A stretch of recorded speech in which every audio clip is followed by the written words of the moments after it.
कोई भी अगर ऐसा इंसान दिखता है जो बोल रहा है मैं डायलिसिस के लिए जा रहा हूँ या मुझे किडनी ट्रांसप्लांट करना है, तो उन्हें ये बुक ज़रूर दे दीजिए। इसके अंदर सोल्यूशन है। मैं उम्मीद करता हूँ कि इस दिवाली तक दुनिया या इस साल तक डायलिसिस और किडनी फेलियर या ट्रांसप्लांट जैसे शब्द जो हैं वो उतने ही ऑब्सोलीट हो जाएंगे जितने कि मोबाइल के आने के बाद पेजर ऑब्सोलीट हो गया है। तो ये नाम हम बोलेंगे, डायलिसिस पे लोग जाया करते थे, किडनी ट्रांसप्लांट हुआ करता था, ये सब चीज़ें पास की हो जाएंगी। यही हमारी इच्छा है, ये हमारी इस उम्मीद पे हम काम कर रहे हैं।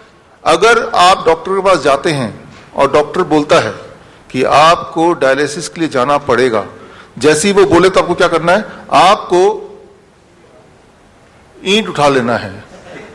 एक नहीं 6 ईंट उठाना है, 6, और 6 ईंट उठा के आपको वही करना जो हमारे पेशेंट करते हैं। आप देखिए यहाँ पे ये जो 6 ईंट, 3 ईंट इधर 3 ईंट उधर, ये ईशिंदर प्रीत कौर का ये फोटो है, फरीदकोट की रहने वाली हैं। वो 2 हफ्ते में 2 डायलिसिस करती थी, पीजीआई से प्रिस्क्राइब था, पीजीआई चंडीगढ़ से। तो परेशान होकर फिर वो हमारे पास आई, तो वो DIP डाइट जो आपको ऑलरेडी पता है, प्लस हमने उनको बोला कि आप 6 ईंट कहीं से भी ले लो जो मुफ्त में मिलता है और अपने पलंग के ऊपर नीचे लगा लो जिस तरह से ये है। एंड सबसे इंपॉर्टेंट बात, जब आप 6 ईंट इस तरह से लगाएंगे, दैट कॉजेस डायलिसिस। डायलिसिस शुरू हो जाएगा बॉडी की, राइट।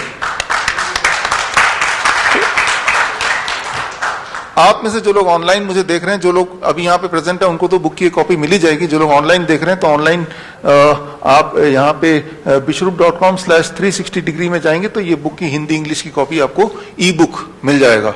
सो इस लॉन्च के साथ e book is accessible to you through this website, right, bishrup.com/360 degree. तो यहाँ पे साइंस आप पढ़ सकते हैं, लेकिन अब थोड़ी डिटेल में जाऊंगा कि ऐसा क्या होगा कि भाई उनकी डायलिसिस शुरू हो जाएगी। इसको समझाना बहुत ही आसान है।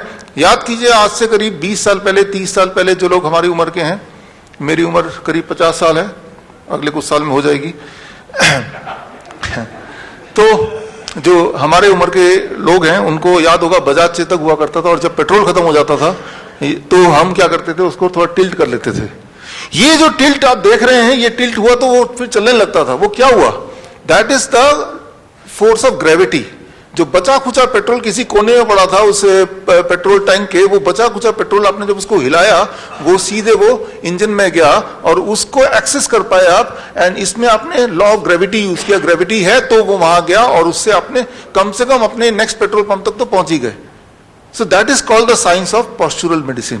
आपने स्कूटर के पोस्चर को बदल दिया, राइट। तो बचा कुचा पेट्रोल है ही, तो वो एक्सेस हो गया और उसका काम इतना हो गया कि अगले पेट्रोल पंप तक पहुंच जाए, वहां तो पेट्रोल मिल ही जाएगा। ठीक उसी तरह से हमने यहाँ पे क्या किया, पोस्चरल मेडिसिन क्या होता है? इट इज दुनिया का जो सबसे ज्यादा अवेलेबल बड़ा सबसे ज्यादा फोर्स है, that is a force of gravity. Gravity एक ऐसा फोर्स है जो हर जगह अवेलेबल है। रेगिस्तान में मिल जाएगा, जंगल में मिल जाएगा, समुद्र के बीच में मिल जाएगा, अमीर को मिल जाएगा, गरीब को मिल जाएगा, वो कभी खत्म नहीं होने वाला। तो आप देखिए, अगर किसी भी इंसान की बॉडी को हम 10 डिग्री पे ऐसे टिल्ट करते हैं, जैसे अभी देखा आपने इसमें, टिल्ट करते ही क्या होता है कि उनके बॉडी में ब्लड सर्कुलेशन को जिस तरह से ब्लड पैर से पेट की तरफ ऊपर की तरफ आने लगता है, और इससे बॉडी में कुछ बदलाव आते हैं। कुछ तरह के केमिकल्स, हार्मोन्स कम होने लगते हैं, कुछ तरह के और केमिकल्स बढ़ने लगते हैं। As a result of that body का ब्लड प्रेशर कम होने लगता है। As a result of that body का यूरिन आउटपुट बढ़ने लगता है। As a result of that body का जो excess sodium, excess potassium, excess urea, creatinine, clearance, ये सब बढ़ने लगता है। और इन्हीं चीजों को बोलते हैं डायलिसिस। डायलिसिस यही होता है। एक बात आप याद रखिए अच्छी तरह से, किसी का किडनी कितने ही फेल हो जाए, उसमें फिर भी कुछ किडनी सेल जिंदा हैं, तभी आप जिंदा हैं। वो बचे खुचे किडनी को पकड़ के उससे काम निकालना है। किडनी सेल तक ब्लड नहीं पहुंच पा रहा, तो हमने ब्लड किडनी सेल तक पहुंचा दिया। पेट्रोल स्कूटर के इंजन तक नहीं पहुंच पा रहा, तो आपने उसको टिल्ट करके पहुंचा दिया। तो आपने ये किया। ये कोई नई बात नहीं है। हमारे जो नाइस एक्सपर्ट्स हैं, आप सब लोग जो लोग मुझे देख रहे हैं यूट्यूब में, आपने पिछले 1 साल में देखा ना, प्रोन वेंटिलेशन जिसे बोलते हैं। जब भी किसी का ब्रेथलेसनेस कम हो रहा था, तो आपने क्या किया, आपने उस पेशेंट ऑक्सीजन SpO2 जिनका 40% तक चला गया, वो सिलेंडर, ऑक्सीजन सिलेंडर लगा के, वो तब भी वो सांस उसका कंट्रोल में नहीं आ रहा, वेंटिलेटर लगाने की बात चल रही है, तो आपने सिर्फ क्या किया, you used unknowingly postural medicine. आपने उस पेशेंट को लिया, 180 डिग्री पे घुमा दिया, लाइक दिस, 180 डिग्री पे, यानी कि प्रोन वेंटिलेशन जिसे बोलते हैं, यानी कि पेट के बल उसे लिटा दिया। लिटाते क्या हुआ, आपने देखा विद इन 15 मिनट्स के अंदर उसका SpO2 लेवल बढ़ने लगा। Within few hours it came to 90%। तो जो वेंटिलेटर को जो दिखाते हैं आप देखिए यहाँ पे स्क्रीन पे,